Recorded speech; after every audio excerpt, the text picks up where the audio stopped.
மாலை வணக்கம். என்னை ஆதரிக்கும் அனைத்து சகோதரர் மற்றும் சகோதரிகளுக்கும் வணக்கம். எனக்கு ஆதரவு தந்து என்னுடைய சப்ஸ்கிரைப் பண்ணுங்கள், மற்றவர்களுக்கு ஷேர் பண்ணுங்கள், குறைகள் நல்ல குணங்களை சொல்லுங்கள். அப்போ தான் திரும்ப திரும்ப நான் உங்களுக்கு வீடியோ போட முடியும். இப்போது தற்கால அரசியல் பற்றி ஏடிஎம்கே அலையன்ஸு, என்டிஏ அலையன்ஸு மிக சிறப்பாக நல்ல பொலிவுடன் எடப்பாடியார் சிஎம் வருவதற்கு 100% ஆயத்தமாக உள்ளது. இதுதான் உண்மை.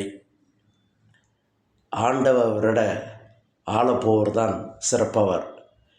முன்ன ஆண்ட கட்சி இப்போ ஆளுகின்ற இப்போ முடிகிற கட்சி ரெண்டையும் கம்பேர் பண்ணும்போது மக்கள் ஆண்ட கட்சி இப்போ ஆண்ட கட்சி வேஸ்ட்டு, முன்ன ஆண்ட கட்சி சூப்பர் என்று மக்கள் முடிவு செய்துவிட்டார்கள். வேறு விஜயோ நான் தமிழ் கட்சியோ எந்தவித எண்ணங்களோ மக்களுக்கு கிடையாது. விஜய் எது வேணாலும் பேசலாம்.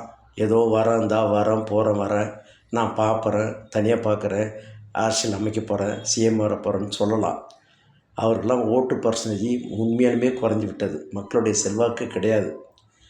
இது ஒரு நிலைமை இருக்கிறது. நடுத்தர வாக்காளர்கள் கிட்டத்தட்ட ஒரு 20% இருக்கிறாங்க தமிழ்நாட்டில். அந்த நடுத்தர வாக்காளர் தான் யார் ஆட்சிக்கு வரணும் வரக்கூடாது என்று நிர்ணயிக்கக்கூடியவர். அது குறிப்பாக எடப்பாடி பக்கத்துக்கு கிட்டத்தட்ட 20% சாய்வாக உள்ளது. இதுதான் உண்மை. பிஜேபி அலைன்ஸு, அதான் ADMK with NDA alliance winning easy for 2026 election. அதில் எந்தவித மாற்றமும் கிடையாது.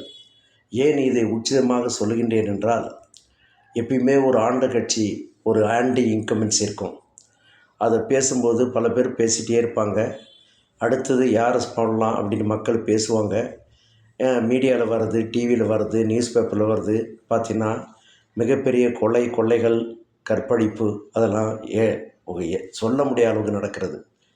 என்ன வேணாலும் நடக்கிறது. யார் வேணாலும் என்ன வேணாலும் செய்கிறாங்க. போலீஸ்காரங்க தூங்குறாங்களோ பதவி பார்க்குறாங்களோ தெரியாது. இதுதான் திராவிட மாடலுடைய ஆட்சி. தமிழ்நாடு என்று பெயர் வச்சு 1969 அண்ணா சொன்னார்.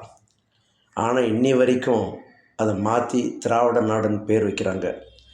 எப்படி ஒரு பிரிவினைவாதம் டிஎம்கே ஃபாலோ பண்ணுதோ, அதுக்கு ஒரு சில கட்சிகள் நாம் என்ன மதச்சார்பற்ற கூட்டணி அப்படின்றாங்க.